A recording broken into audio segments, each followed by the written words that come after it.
due to people being quarantined, so I'm going to be recorded. Just my voice. I'll put y'all on the screen. All right. A few announcements. Remember, school starts at 7:30. You can't come in the building, start coming in the building at 7 o'clock. 7:30 is when you need to be in class and sitting in your seat and, get ready to work, waiting for instruction, whatever you have to do in your class. Remember this Wednesday, you will have your first test in here over safety. Study guide has been posted on Google Classroom. If you would like a paper copy, they're here on the left side if you want one. I know some people prefer to write, you can grab one. But it is due on Wednesday also. Make sure you do your study guide. Remember, this is a test that you have to make 100% accuracy on per the state guidelines. So I'm giving you a study guide. We're almost done with the notes, so you should have all the correct answers if you paid attention and you wrote down what I told you to write down. Google is not your friend in my class. I promise. You can try it, but you won't be successful. Just whatever I tell you to write down, those are the answers. Get your answer from them. Because y'all will go all the way around the world with Google for it to be wrong and not what is going to be on the test. So notes have been uploaded to Google Classroom in that folder that says safety notes. But all the notes won't be there. I just downloaded the PowerPoint presentation, but they don't put like every single slide in there. So make sure you're using your notes that you take in class. Bell ringers also are or study guide questions. Not all of them, but some of them are. So make sure you're taking notes. Another thing, I'm noticing people coming in, not doing anything, just sitting here looking, staring off in space. If there's something on the board when you walk in, that means you need to be doing something. If you get done, fine. If you eating your breakfast, fine. But if you just in here chilling, that's not fine because you have work to do. It will never be a day. It'll be a slim possibility of a day that we do nothing in here. We do something every day.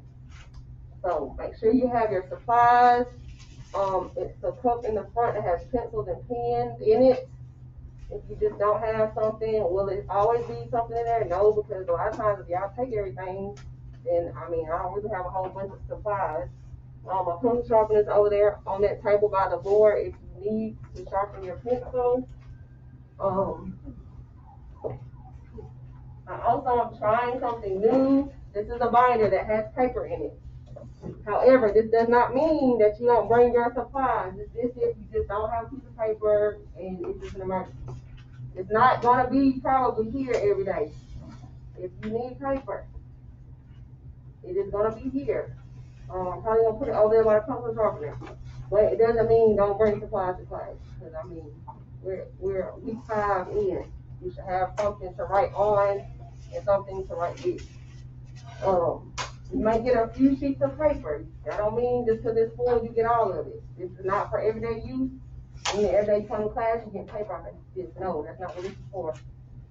Don't get used to it because it could go away. If I'm seeing people just not bringing, then it'll go away. You need to bring your own stuff anyway. You should bring your own supplies regularly.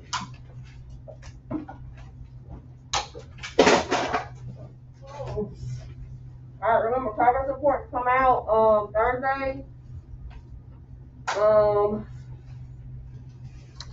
I guess they're printing them. Really haven't heard directions for that yet. I'm assuming that they're going to print them.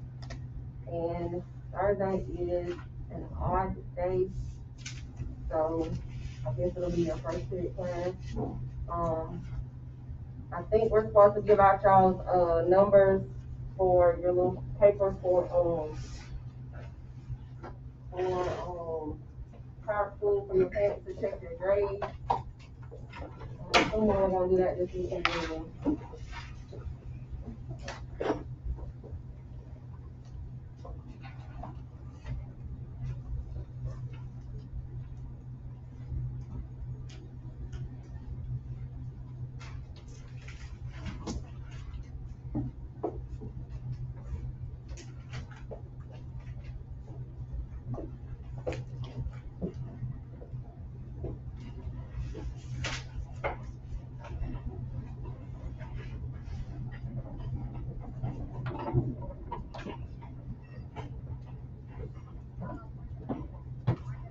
we're gonna finish up with the notes today.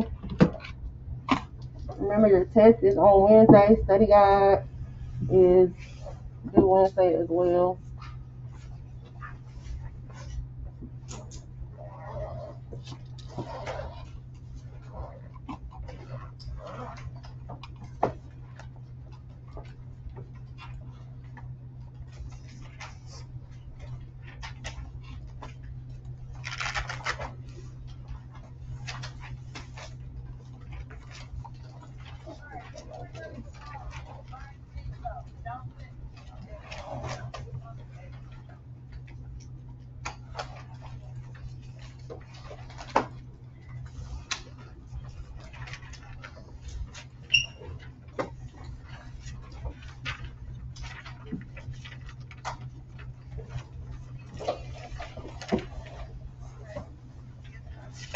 We finished like PPE and stuff, right? So we did gown, gloves, mask. Alright.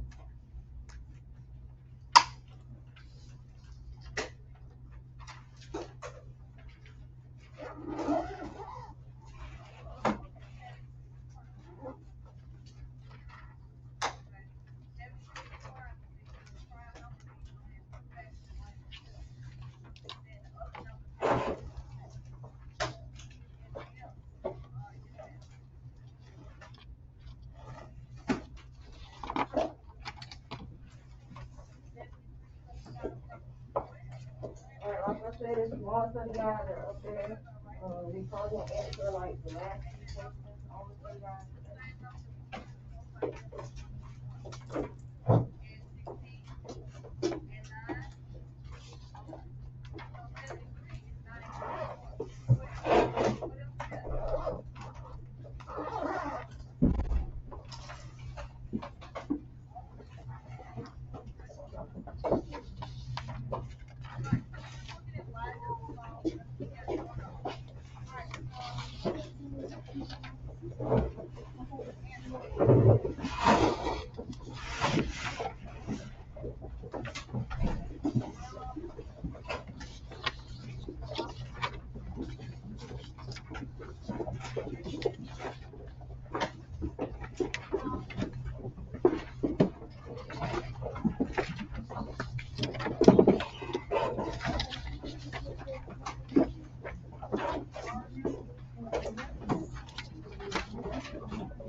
In this lesson, you will define body mechanics, identify the proper technique for lifting and moving, identify the proper technique for pushing and pulling. Alright, so these are our objectives for today. We're gonna define body mechanics. We're gonna identify the proper technique for lifting and moving.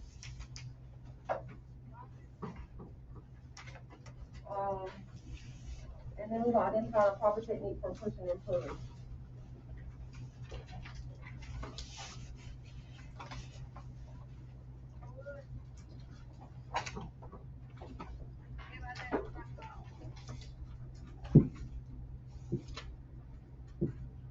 Careers in healthcare involve physical labor, which includes often movement of the musculoskeletal system, especially those of the back.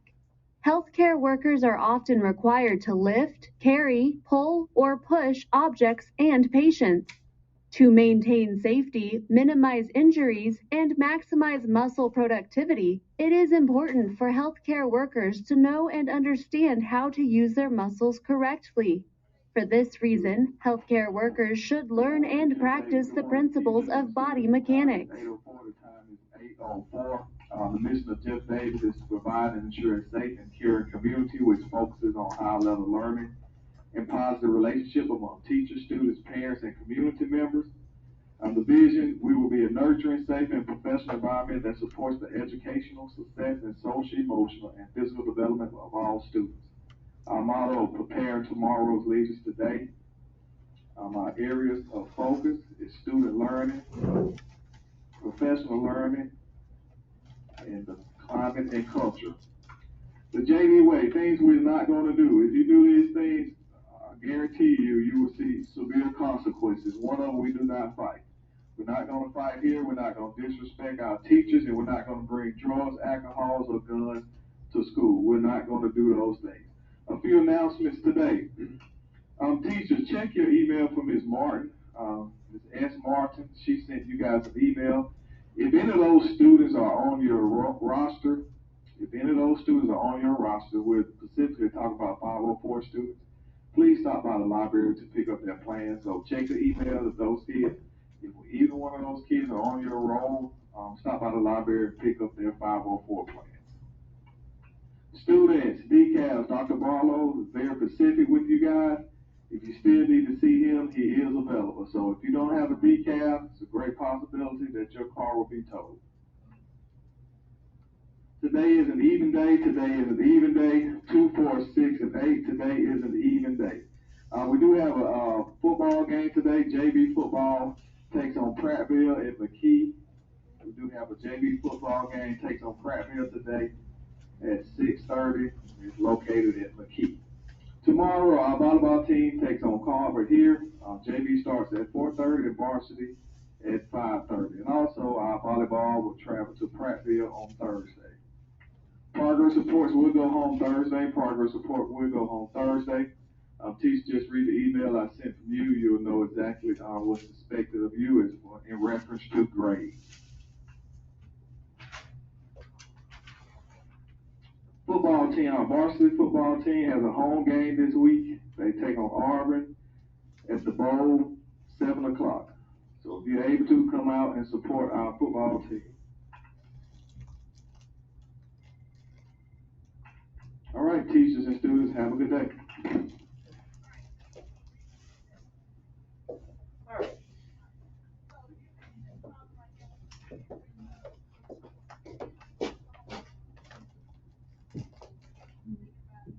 Body mechanics is proper use of correct muscles to safely and efficiently complete a task while avoiding strain on any part of the body.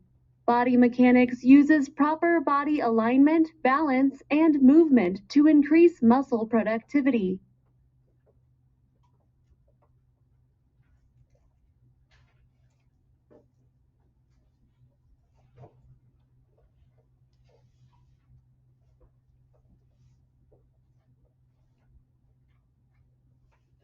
All right, so number 20, the answer is body mechanics on your study guide.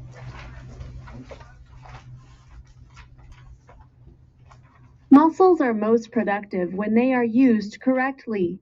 When used correctly, muscles provide many benefits. These include efficiencies are realized when lifting, carrying, pushing, and pulling, thus saving time and energy. Risk of injuries to self or others is minimized. Avoidance of musculoskeletal strain. All right, so if you lift things correctly, if you use your body the right way, you will reduce the risk of injuring yourself, also others, because if you're a healthcare worker, sometimes you have to, move patients, move things. So if you do things the correct way, it can be beneficial to you. You won't strain your muscles, you won't strain your bones and stuff. So you gotta know how to lift, carry, push, pull things the right way. Because sometimes people overwork themselves and then they end up hurting themselves, and then it comes later in life. Injuries resulting from improper muscle usage include muscle strains and sprains, fatigue, disc strain, disc bulge, and disc herniation. Injury to the back is the most common injury experienced by healthcare workers. Back injury can be avoided by applying these simple principles of body mechanics. Maintain a stable center of gravity. Maintain a wide base of support. This will provide you with maximum stability while lifting. Maintain a line of gravity. This line should pass vertically through the base of support. Maintain proper body alignment. Alright, so back injury is the most common injury experienced by healthcare workers. That's an answer on your study guide. So the back is the most problem area in healthcare workers. That should be an answer to number 21. Back injury.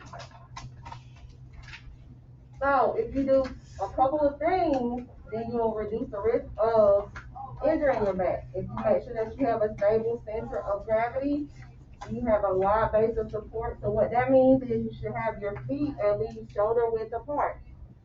You should maintain a line of gravity, and you should maintain proper body alignment. Because if you repeat the same incorrect movements over and over and over again, they're gonna put strain on your muscles, gonna put strain on your back, and then you're gonna have problems.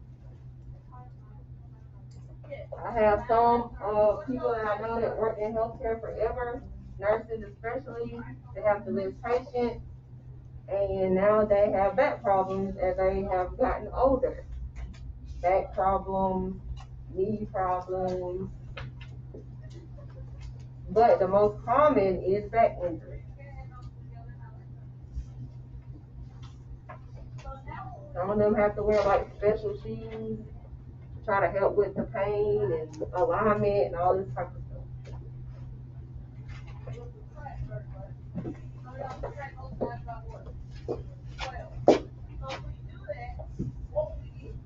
Alright, moving and positioning the body in ways that prevent injury to oneself and others is called what? Body alignment. Body mechanics.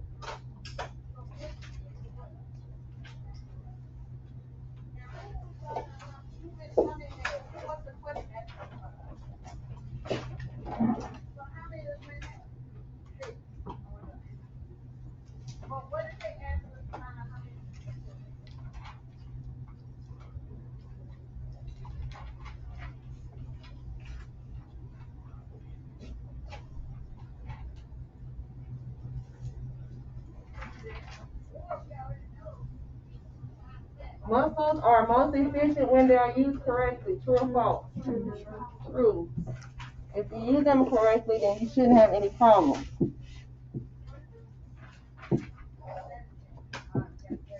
What is the most common type of injury experienced by healthcare workers? Back injuries. Gonna be on your test. Lifting and moving can apply to medium size and weight to large size and weight objects or patients. No matter the size, there are some simple rules you can follow to keep yourself and patients safe.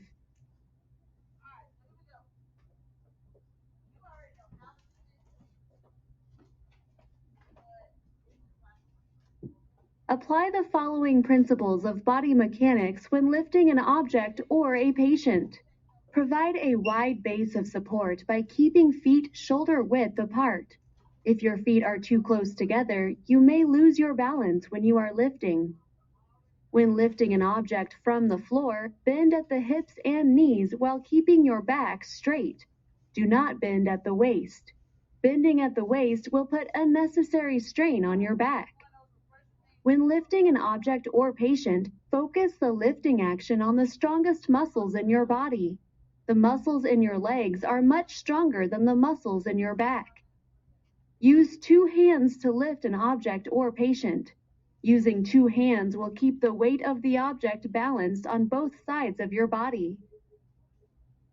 Alright, so when you're lifting something, you need to make sure that you bend at your hips and knees, and you need to keep your back straight. Remember, your back is the most common place that you'll injure. So you don't need to bend at your waist. It'll put strain on your back. So you need to focus all of the lifting to your legs, which are stronger than your back. Carry objects close to your body and with 2 hands. Keeping the object close to your body will give you control of the object and will provide support for the weight of the object. Using 2 hands will keep your body balanced. Point your toes towards the direction of movement. Do not twist. When you need to change the direction of movement, pivot your feet and face your body toward the new direction. If you believe you cannot lift or move an object or patient, be sure to ask for help. Never put yourself or patients at risk of harm. So number 22, what should you do if an object is too heavy for you to move alone? You need to ask for help. You shouldn't do it by yourself, because you can hurt yourself. You can also hurt your patient if you think you can do it by yourself and you can't. So many times that I was in a room, maybe checking my ventilator, giving a breathing treatment or something, and the nurse would say, "Can you help me lift or move her up in the bed, move him, turn him or something?" Because it's easier when you have 2 people, or sometimes it takes more than 2 people, depending on how big your patient is. And these patients, a lot of them are like dead weight. So don't put yourself at risk by thinking you can lift. Now, some little people, they're frail and little, but not everybody. So if you can't do it, then get some help.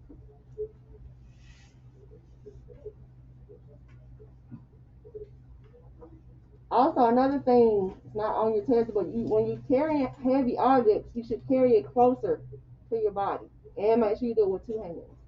It'll give you control of the object.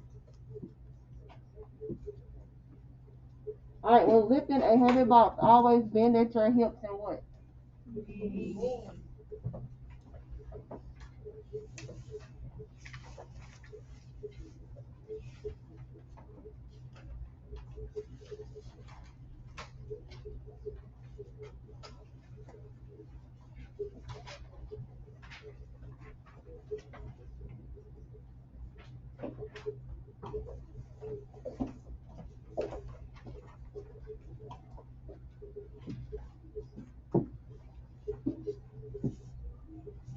Which muscles are the strongest in your body? Leg muscles. Alright.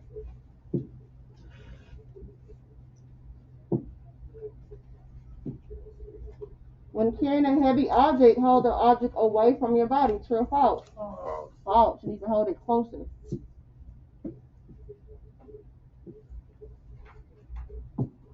Pushing and pulling will most likely be a regular task in healthcare. Just like lifting and moving, there are specific steps that can be used to keep yourself and patients safe. Always assess the object or patient before beginning to push or pull to ensure you can move weight by yourself or need help.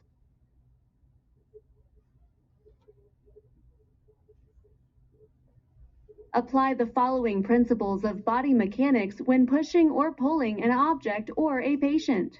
Use the weight of your body to push or pull an object. Do not rely on the strength of your arms and upper body. Instead, lean your entire body into a push or a pull. Use both hands to push or pull an object or patient. Using both hands will distribute the weight equally and keep your body balanced.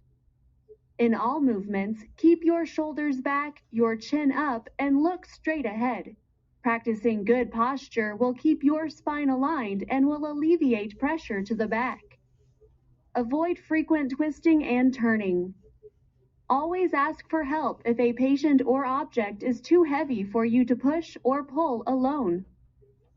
So even with lifting, if it's too heavy, also if you have to pull or push something, then you need to ask for help if it's going to be too heavy for you. You just Strengthen your arms to push an object. True or false? I heard false. I thought I heard true. False.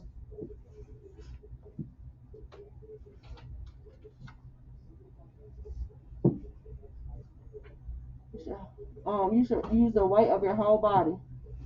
What should you do if a patient is too heavy for you to move alone? Ask a coworker for help.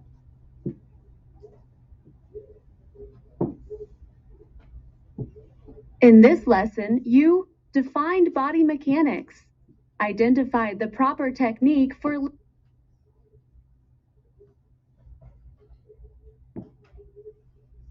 All right, now we're going to talk about fire safety.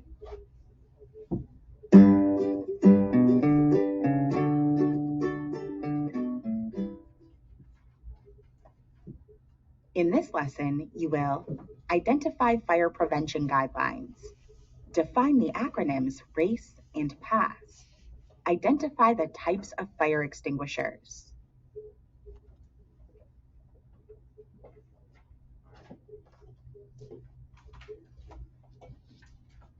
This lesson is all about fire safety. Before we talk about how to handle a fire, let's talk about the best way to practice fire safety, and that's preventing the fire from ever happening in the first place. Healthcare employees must obey certain rules to help prevent fires in a facility. These rules include obey no smoking signs, check electrical equipment for damaged cords, do not overload electrical outlets, dispose of waste material in proper containers, store flammable material in proper containers, clean up flammable liquid spills immediately, keep hallways and doorways clear of clutter. All right, so these are things that you should do to help prevent fire. So if you do these things correctly, then you won't probably, maybe, sometimes it happens, have to worry about fire. So in hospitals, in healthcare facilities, there's no smoking. Why do you think there's no smoking? Because people may have like lung issues. Lung issues, what else? Oxygen. Oxygen. You gonna burn up, blow up rather. I've had patients that I caught with cigarettes trying to smoke in the hospital room in the bed. You get patients sometimes. Y'all know those. Y'all know anybody that wears oxygen? Anybody know somebody that wears oxygen? Ever seen anybody? Well, the little prongs they wear in their nose that goes around their ears. We've had people that try to smoke with them, and then they burn that plastic onto their face, because you cannot smoke with oxygen. You're gonna blow yourself and everybody else up. And people, I don't know, they don't think that, but it happens. The best way to practice fire safety is to prevent the fire from ever happening. True. Now that we've established the best way to be safe from fire is to prevent it from happening, it is important to know how to be prepared should a fire emergency occur at a facility. Fire is one of those emergencies that we hope never occurs, but is very possible. Healthcare workers must be trained to respond quickly and correctly to fire emergencies. One way to remember what steps to take if a fire should occur is by remembering the acronym RACE. Click each letter to view more information.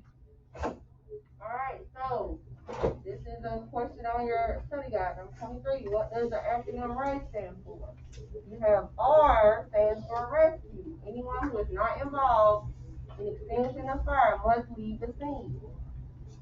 A for alarm.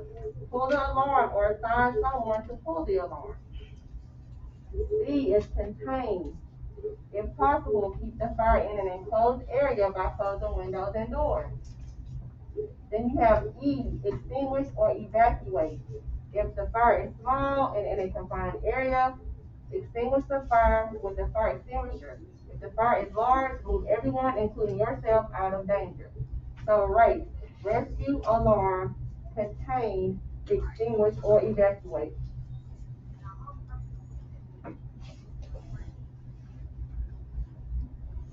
So if a fire does occur, you'll know exactly what to do. So if anybody, for example, if we had a fire drill last week, so here, If a fire breaks out, anybody that's not actively involved in it needs to get out. It's probably somebody in the building that pulls the alarm. It's probably, I don't know, one of the administrators, probably a sign, I'm not sure. They contain, if it's like in a classroom, you wanna close the door to that area, or close the windows to make sure it doesn't spread. And then E, you either gonna extinguish it with the fire extinguisher, or you're gonna evacuate. If it's small, and you think you can put it out with the fire extinguisher, then you can do that. But if it's like a big old fire, everybody needs to get out. Here at school it's easier because majority of the people in the building can walk and get around. In a hospital it'll be a little bit more tricky because you got people that are machine, oxygen, can't walk, so that'll be a task. We've had fires while I've been at the hospital, but it's usually like in a stairwell, probably somebody trying to smoke or something like that. It hasn't been like a big fire where we had to evacuate everybody out the building.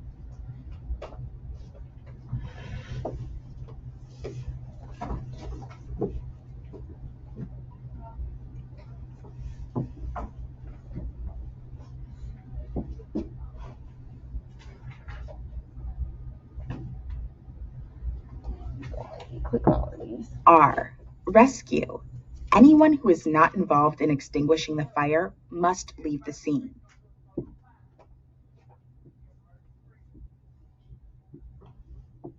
A. Alarm. Pull the alarm or assign someone to pull the alarm.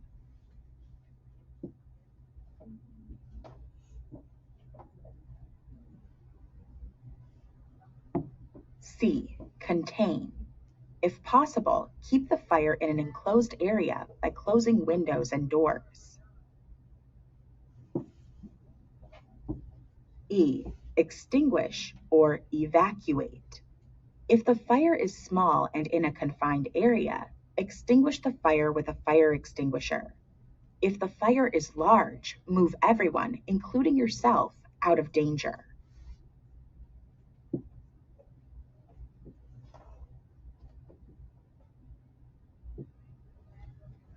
Alright, how can you confine a fire to an area? Close doors and windows. Which of the following acronyms can help you remember what steps to take if a fire should occur in your facility? Right. Next question.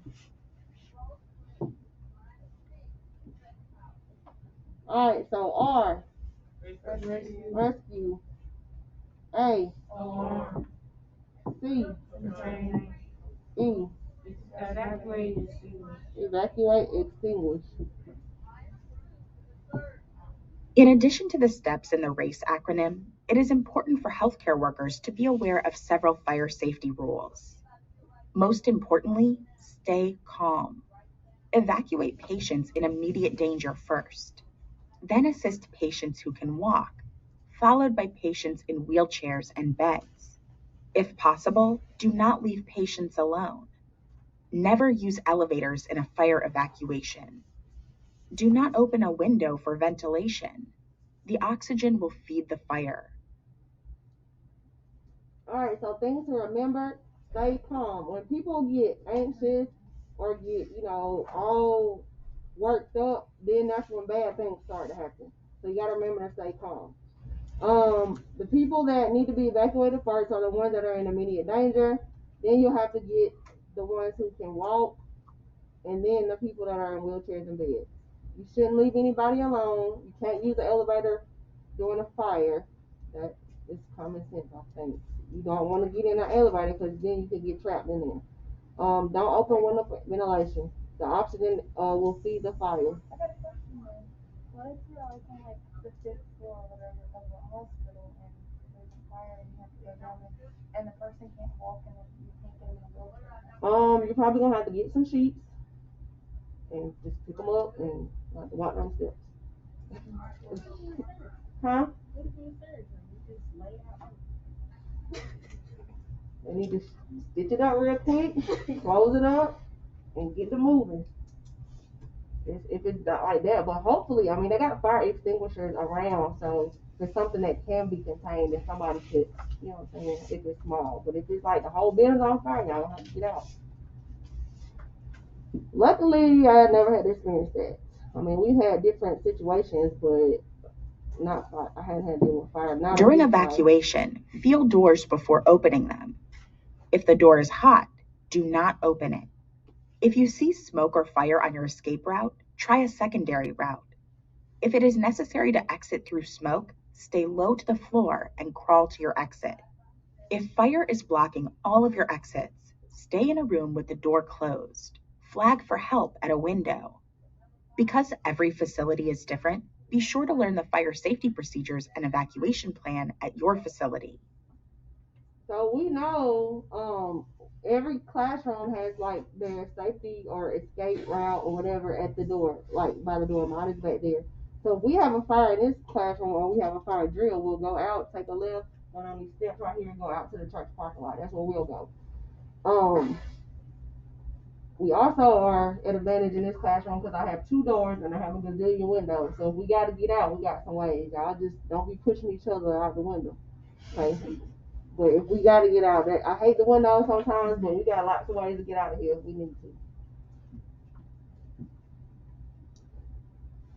I don't think we've ever really had a fire here, but we've had like bomb threats when we had to evacuate. I know probably when the 12th graders were in 9th grade, it's been a few years ago, we had a bomb threat. And it was like, and when I say stay calm, because you get other people like excited. Or I think it was like probably like 6th period. I had my 11th grade class, and they told us we had to get out the building.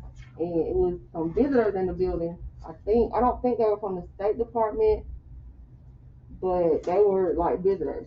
And we walk out, and this lady is walking this way because we're supposed to go. We go to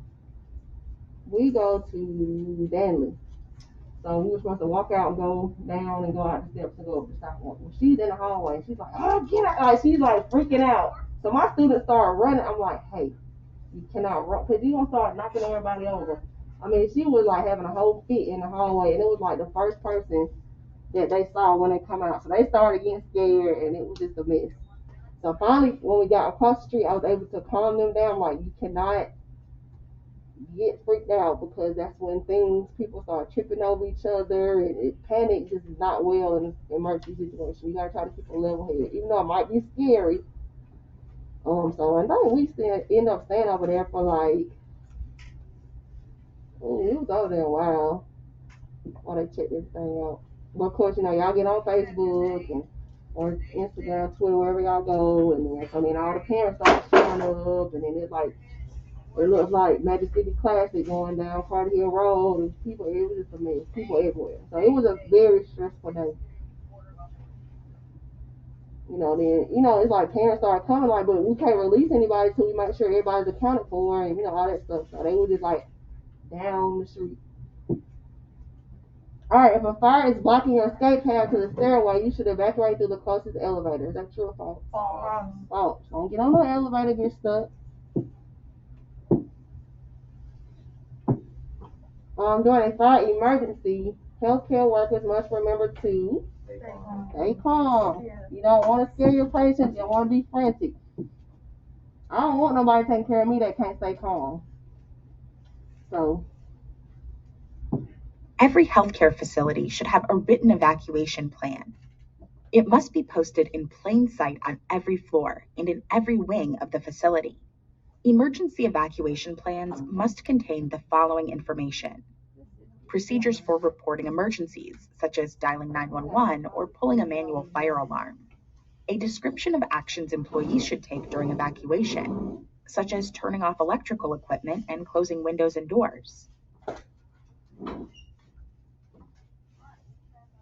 All right, so emergency evacuation plans, there should be some kind of procedure for how you report emergencies, like dialing 911, pulling the manual fire alarm. Administration handles all that. I just have to make sure that I get all y'all out safely. And keep up with y'all. A description of action employees should take during evacuation: turn off electrical equipment and close the windows and doors. Escape route diagrams, including primary exits and secondary exits. A primary exit is the closest exit. Primary exits are the ideal exit in an emergency situation. A secondary exit is usually further away than the primary exit. Secondary exits should only be used if the primary exit is blocked by smoke or fire. So like I said, this will be our primary exit here. However, if fire's like outside the door, we'll probably have to go out this door here.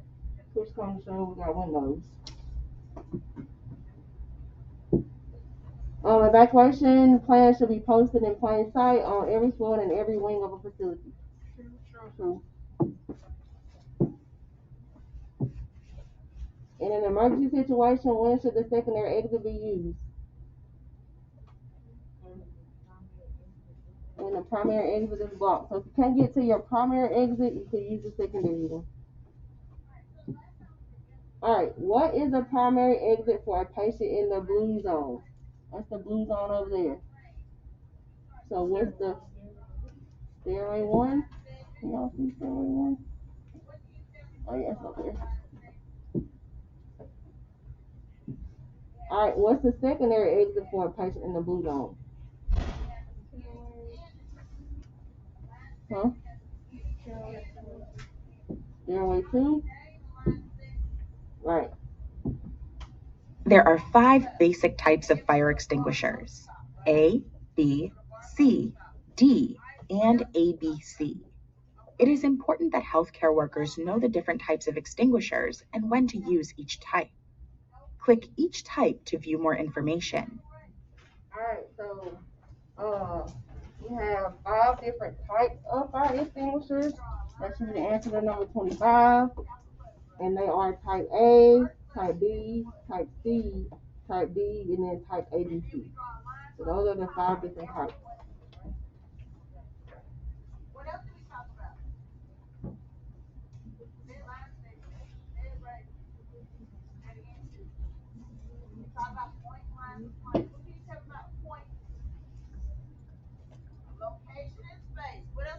So that'll be the answer to number 25. You have 5 different types. And you got type A, type B, type C, type D, and then type A.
Alright, so you got type A. Type A is made of pressurized water and should be used on common combustibles such as wood.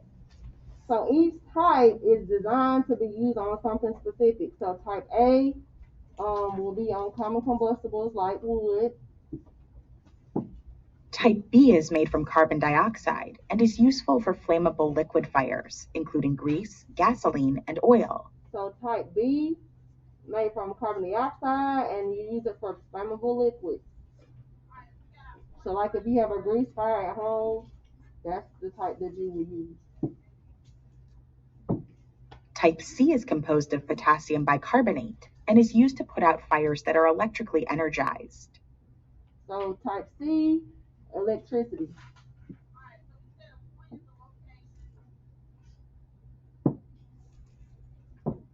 Type D is used on flammable metals. Its makeup depends on the type of flammable metal it was intended for. Because each type D extinguisher is highly specific, employees should read the label and become familiar with the uses of this extinguisher before a fire ever occurs. So type D, flammable metals. And then type ABC. Type ABC is made of a chemical compound and can be used on any A, B, or C fire. ABC is the most common type of fire extinguisher. So it's the most common, and it can be used on fires that fall under the A, B, or C category. So that's what ABC is. For those A, B, or C type fires, you can use the type ABC. All right. See if I remember. Type ABC. Use on all types. Okay. Type D. Metal. Flammable metals. Type C. Electrical. Type B. Liquid. Type A. Common combustible. Alright. What's the most common type? ABC. If a fire is small and in a confined area, use a fire extinguisher to put out the fire as quickly as possible. The acronym PASS can help healthcare workers remember how to operate a fire extinguisher. PASS stands for P, pull the pin. A, aim at the base of the fire. S, squeeze the handle. S, sweep the nozzle from side to side. It is important to remember, however, that if a fire has spread to several rooms and the flames have become large and uncontrollable, the facility must be evacuated immediately. It is better to evacuate yourself and your patients to safety than try to save the building. Alright, so how you use a fire extinguisher, you're going to pull, you're going to aim, you're going to squeeze, you're going to sweep. So this is the fire extinguisher that we have in classroom. It is a type ABC. And it has it right here on the little tag. It's type ABC. And it tells you on here, it says trash, wood, and paper, that's your combustibles, liquids, and then electrical. So how it works is, you have this little pin here. So you'll pull that pin, you're going to aim it. This is your nozzle here. You're going to squeeze the handle and you're going to sweep from side to side at the base of the fire. So you're going to pull, aim, squeeze, and sweep. So that's how you use a fire extinguisher. And it has instructions on here. It tells you the same thing. This one is pull.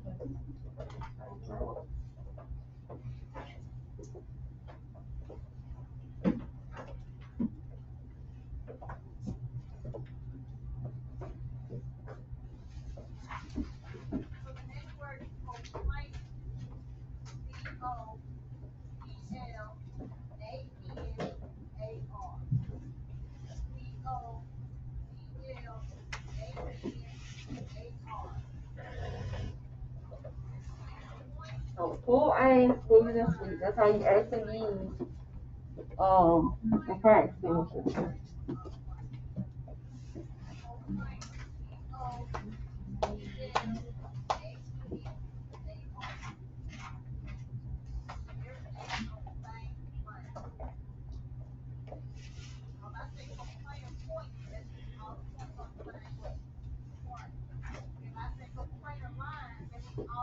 Alright, where should you point the nozzle of a fire extinguisher when you're putting out a fire? At the base of the fire. At the base of the fire.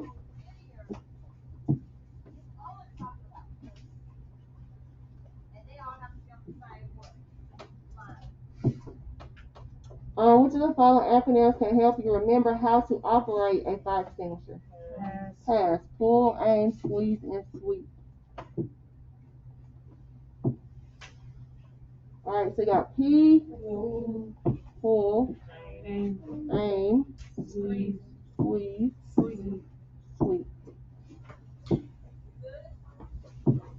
In this lesson, you learned how to respond to a fire emergency in a healthcare facility. Did y'all go over, did we go over like transmission-based precautions? Transmission-based? We didn't? Okay. That should be like numbers. I don't think we did either.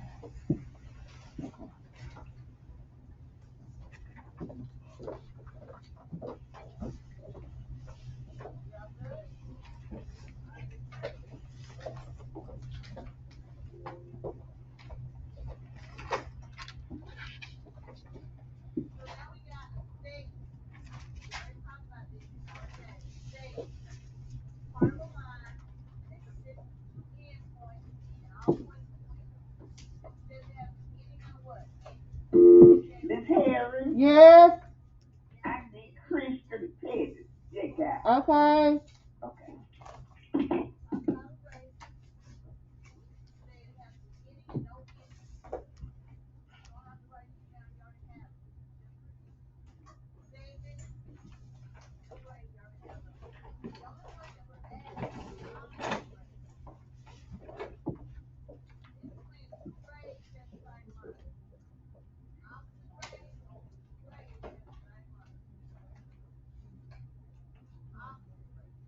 Alright, once we get done with this part, we'll be done with the... After you finish this lesson, you will be able to identify how a communicable disease is a type of infection. Alright.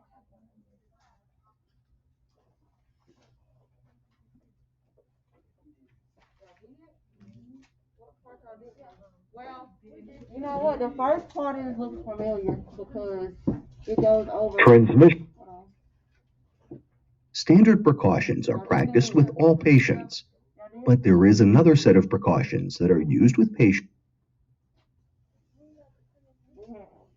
The first part is the same as what we went over before, but I don't think we did this transmission though. Did y'all? Yeah, some of the study out we have it. Okay. Alright, so we have talked about standard precautions. So standard precautions is a minimal thing that you should do to protect yourself and to protect your patient.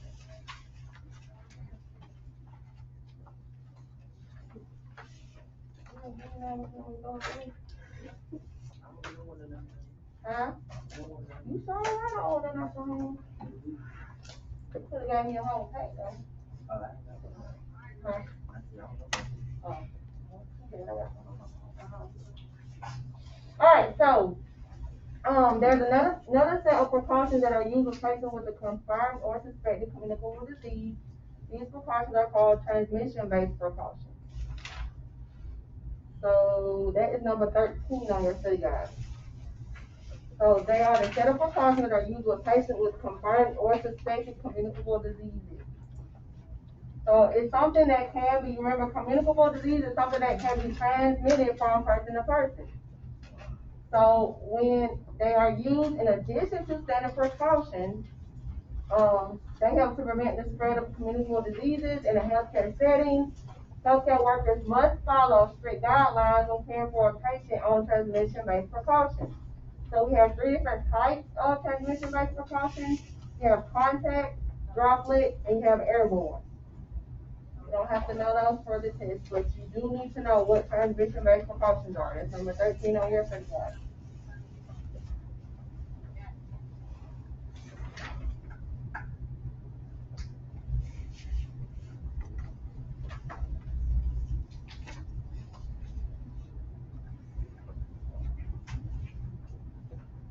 Number 13 is transmission-based. Yes. Transmission-based precautions. So you got standard precautions. That's the one you should use with everybody. And remember, that says that you treat everybody like they are infected with something. So that means you should wash your hands or use hand sanitizer. You to wear gloves, use proper cough etiquette. You might see you disinfect, wipe down equipment and surfaces and stuff. So that's your standard. Then transmission-based precautions is a little bit extra. And it depends on what type they are. They can either be contact, they can be droplet, or they can be airborne. So that will determine what type of PPE. Remember we talked about PPE, personal protective equipment. That what type of precaution it is depends on what kind of PPE you'll use.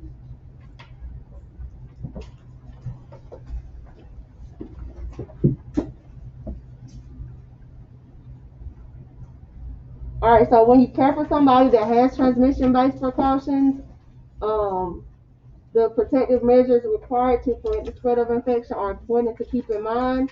So you gotta think of them as the lowest level to the highest. So contact will be your lowest. Remember, contact is like touch, kissing, skin to skin, and then highest is airborne. So to look at it simply, if you're on contact precautions, standard precaution, that means your gloves, hand washing and stuff, and then you're gonna put on a gown. Because remember, if it's contact, that means if Desiree has C. diff, which is a bacteria, and I'm in her room and I'm leaning on her bed trying to get an IV or something. I'm leaning on her bed can have all it on, so I need to protect my clothes, so I need to put a gown on in addition to my gloves. So that's contact. Then you have droplet. Remember, droplet is COVID, COVID, and pertussis. So standard precautions, that's your gloves, your hand washing, all that stuff, plus a gown and a surgical mask. Because if it's droplet, it means those big particles are in the air that you can breathe in. So you need to make sure that you have a mask on. So surgical mask in addition to your gown, and then your standard precautions. Then if it's airborne, you have your standard precautions plus your gown plus respirator will be like an N95 mask, and then you have your eyewear, your goggles or glasses. So that's how you go from the lowest level to the highest level. Contact precautions are used to prevent the transmission of communicable diseases that. Alright, so we talked about contact before. So it's used to prevent the transmission of communicable diseases that are spread by direct or indirect contact with an infectious patient or the environment. I think so. Yep, 14. So that is direct or indirect contact with an infectious patient or the environment. So that's the answer to number 14. So a private isolation room is preferred for patients placed on contact precautions. So that's number 15. Isolation. The practice of putting a patient with a communicable disease in a private room is called isolation.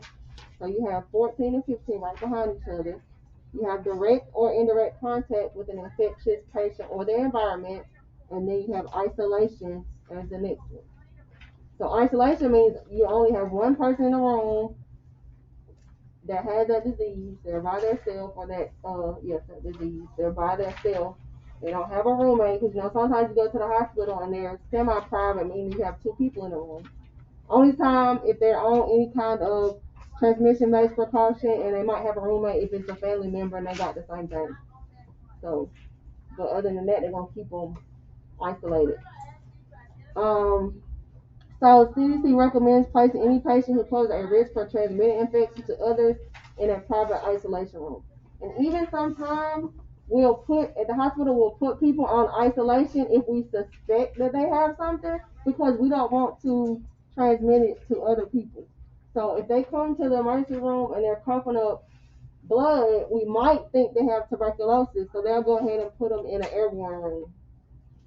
So that way, until the test results come back, if they come back positive, then okay, we've already isolated them, they're not infecting other people. But if they aren't, they can take them off the isolation. So I might have to dress out, put all this stuff on. I'd rather put it all on beforehand and then know they don't have it, then it gets, I go, like, some nights I used to work, because I work night shift, I used to have to put all this, I used to just have patients, and then I come back 2 days later, and they got this big old sign on their door with all these different precautions. Now I'm like, well, I've already been exposed to them. Now I got to put all this stuff on. So it's better to suspect it and put them in isolation than to come back later and then have to put them on isolation, and then there's a possibility other people might get infected. But if you're doing your standard precautions, your minimum that you're supposed to do, then you should be fine. When entering that room, healthcare workers must wear designated PPE. You know, PPE stands for what? Personal protective equipment. So that is gowns, gloves, which prevent transfer of infectious organisms to the healthcare workers' hands and clothing. Whenever possible, patients should have dedicated medical equipment and disposable supplies. Once equipment and supplies enter the patient's room, they are considered contaminated and should remain in the room until the patient is discharged.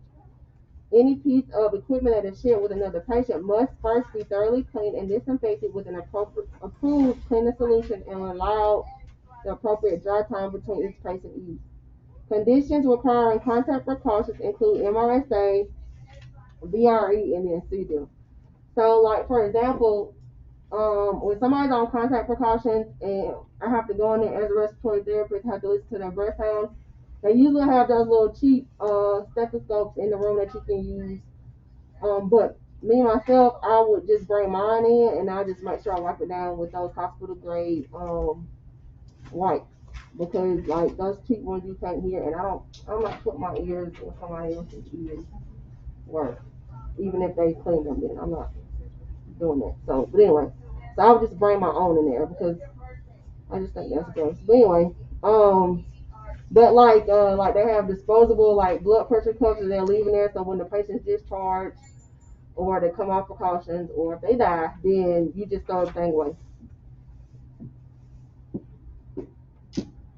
All right, contact precautions are required for diseases that can be spread in which way? Huh? Both direct and indirect contact. MRSA and VRE are highly contagious diseases that require contact precautions. True.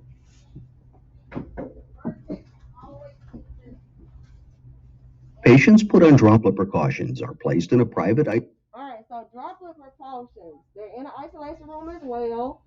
So droplets are expelled when the infectious patient, they cough, they sneeze, choke, and during some respiratory procedures. So when these droplets contact the mucosal surfaces, that's your eyes, your nose, and your mouth of another person, you can transmit it. So that's why COVID is a droplet disease, that it can be transmitted from one person to another. It's a communicable disease. So you should never touch your face before washing or sanitizing your hands. So remember when it first came out, they were like, don't touch your hand, don't touch your face, don't touch your eyes. Make sure you sanitize and wash your hands, which you should do anyway. When entering the room, healthcare workers must wear PPE. So for droplet, you got gloves, you got gowns, and a surgical mask, which prevents infectious droplets from contacting the nose and mouth. Some type of droplet precautions also require a face shield or eyewear to protect the eyes. You also need to be mindful of environmental surfaces. So that's why you should make sure that you wipe things down. And like the gown, leaning on the bed, the bedside table or something like that. So conditions that require droplet precautions are pertussis, the whooping cough, the flu. Flu can also be bacteria too, COVID-19, and certain types of pneumonia.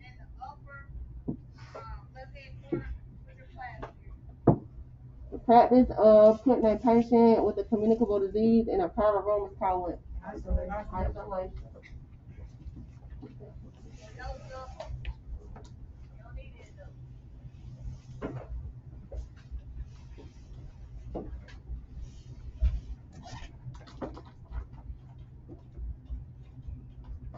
Alright, so you got isolation.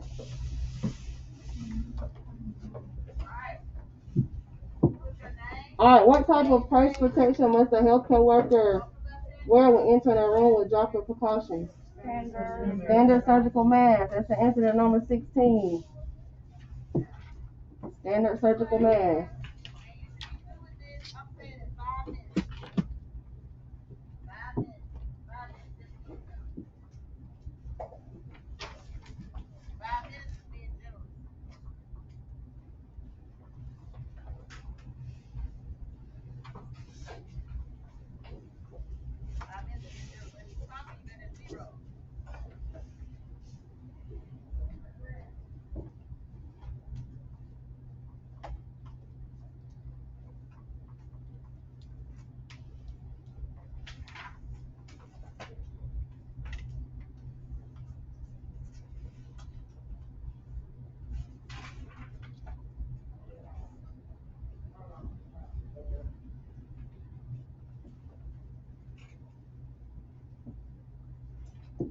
Airborne particles are very small and Alright, so when you have an airborne disease, they have small particles. Remember, droplets are bigger, airborne are small, and the airborne ones remain suspended for long periods of time.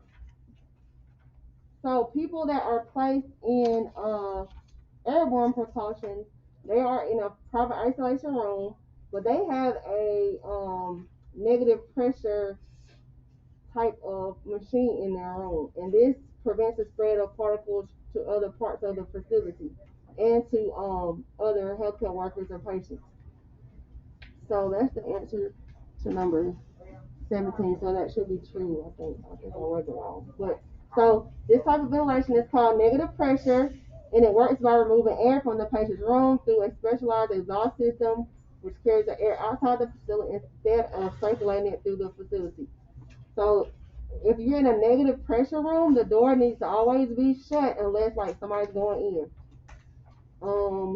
So before you enter the patient's room, you must put on appropriate PPE. So that's gloves, gown, a particulate filter and respirator like an N95 mask. They also got one called we'll call it a duckbill mask, but that's another one for like TB. Conditions requiring airborne precautions include varicella, which is chickenpox, measles, and then tuberculosis, which is TB. So it gets hot when you have to put all this stuff on, but you don't want to get those airborne particles, and you don't want to transmit them to somebody else.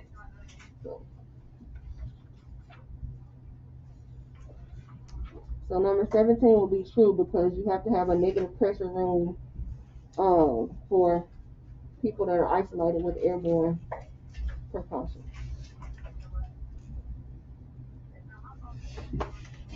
Alright, isolation rooms with airborne precautions must have negative air pressure. True.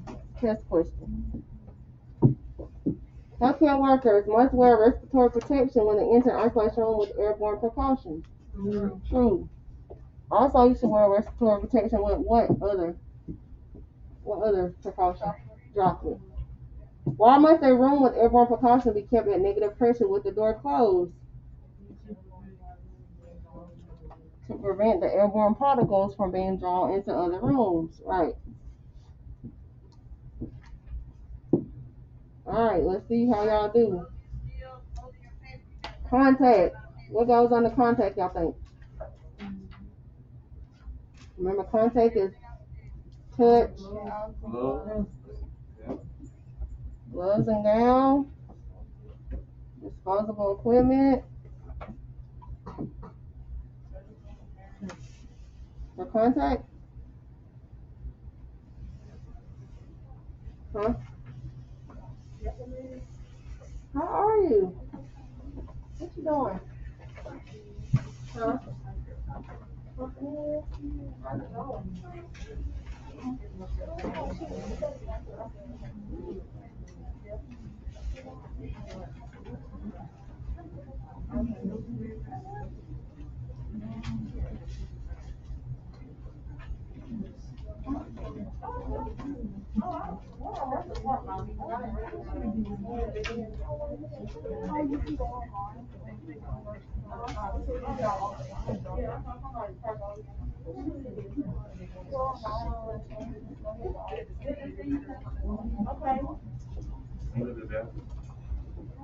Alright, what else do y'all think for contact?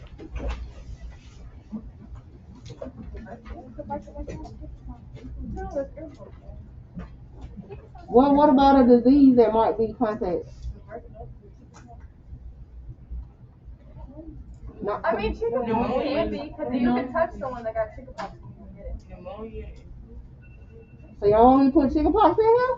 No, but I'm just saying in general. So. That's touch. Alright, droplet. Standard surgical mask. Large droplet. Pneumonia and the flu. I think the rest of it goes to everyone.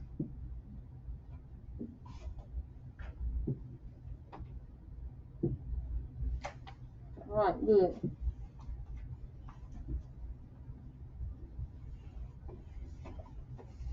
Alright, last section.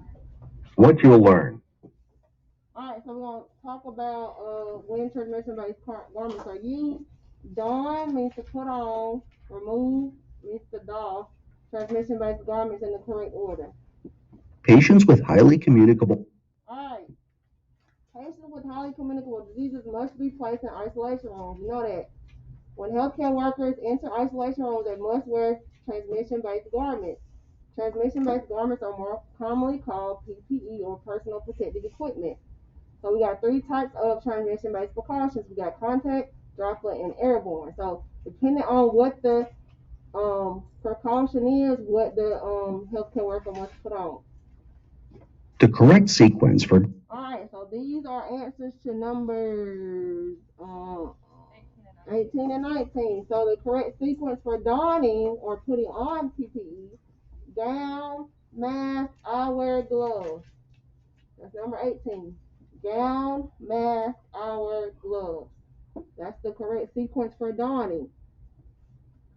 To take off PPE, you want to take off your glove first, eyewear, gown, and then mask. So to take off, you're going to take off your gloves first, your eyewear, gown, and then mask. So you got to make sure you always perform hand hygiene before you put on PPE and as soon as you take it off. Do not touch the outer surface of any PPE. Remember we talked about the gown. The outside of the gown is contaminated. The mask, the outside of the mask is contaminated.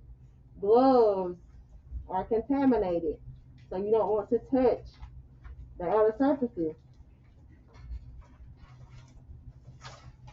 Special care must be taken when removing PPE because the items may be contaminated with highly infectious pathogens.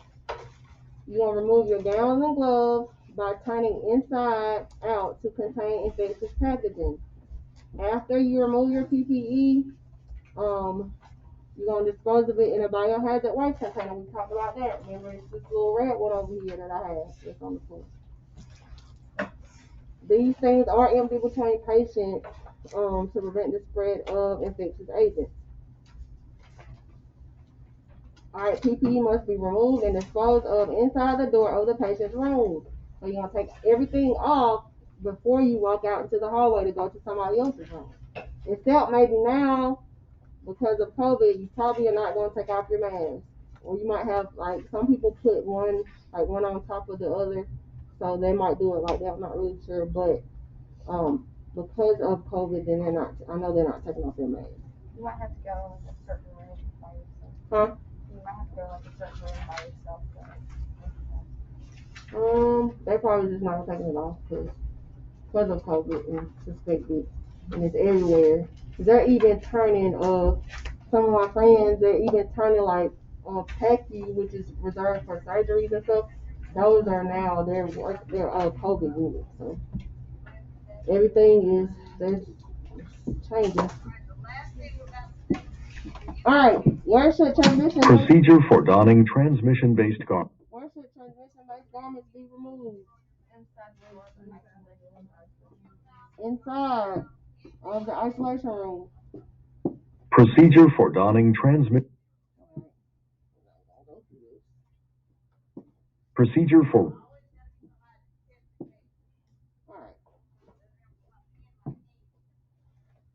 anybody have any questions about the study guide or about the notes? Y'all should have everything y'all need to complete it now. Remember, it's always personal. If you want to turn in that way, you can. If you want to turn in the paperwork, you can as well. Just remember, it's going to be due on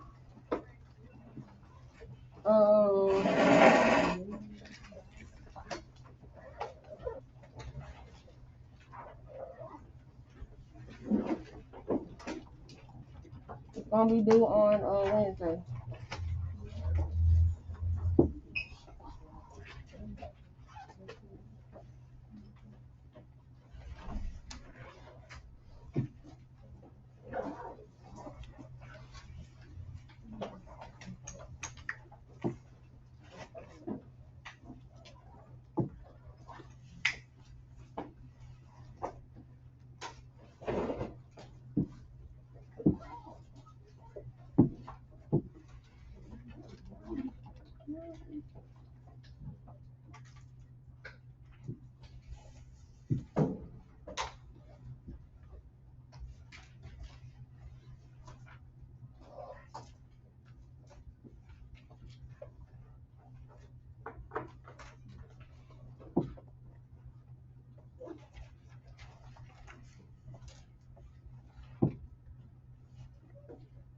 Alright, this is a review for your test, okay?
Pen will still be somewhere on the screen.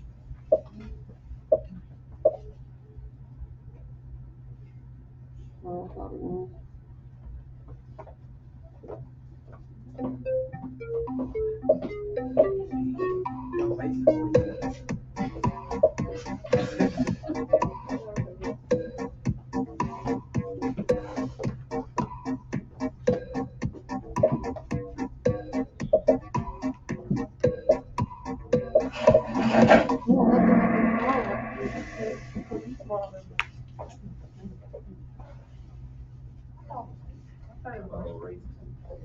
Operate. Full A, full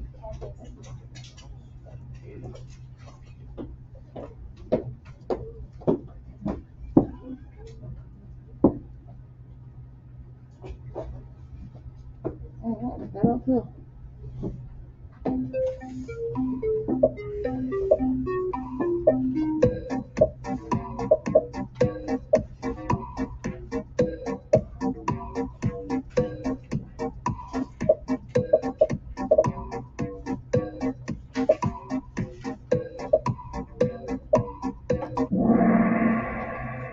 Infectious or causative agent begins with a pathogen. If it's beginning is causing, so it's a causative agent.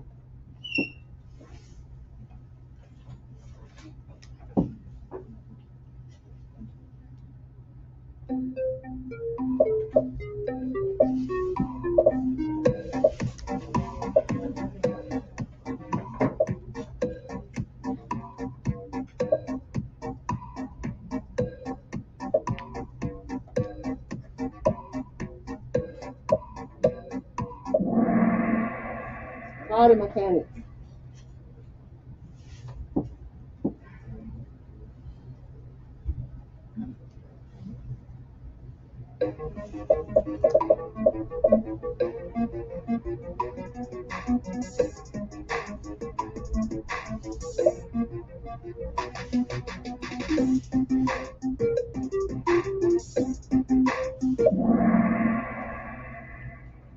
Good.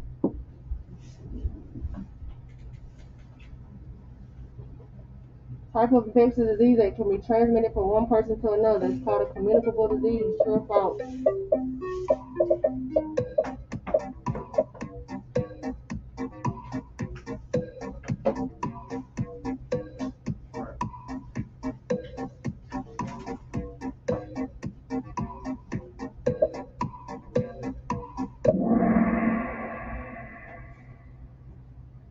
Communicable disease.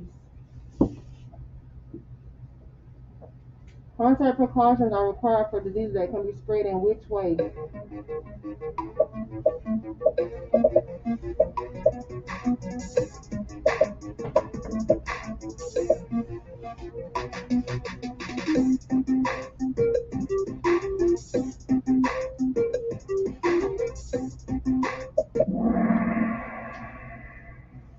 Both direct and indirect. What should you do if a patient is too heavy for you to move along?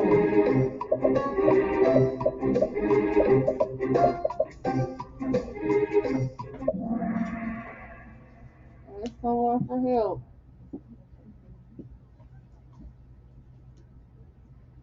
If other protective equipment is required, gloves should be put on when?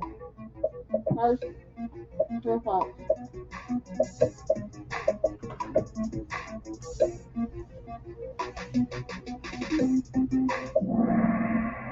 False. Gloves should be put on last.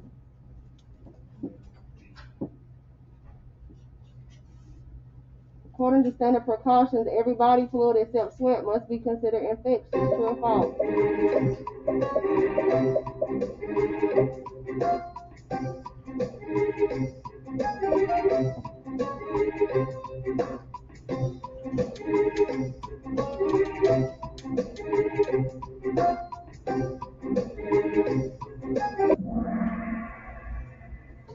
True. The set of precautions are used with patients with confirmed or suspected communicable diseases is called what?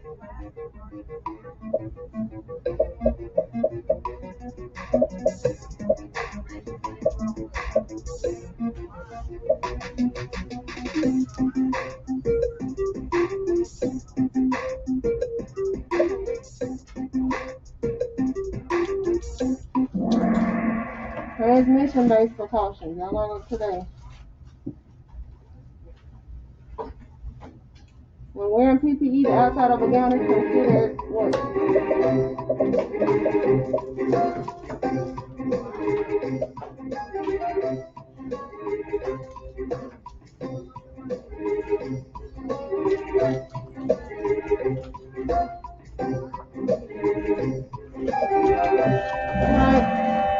Contaminated.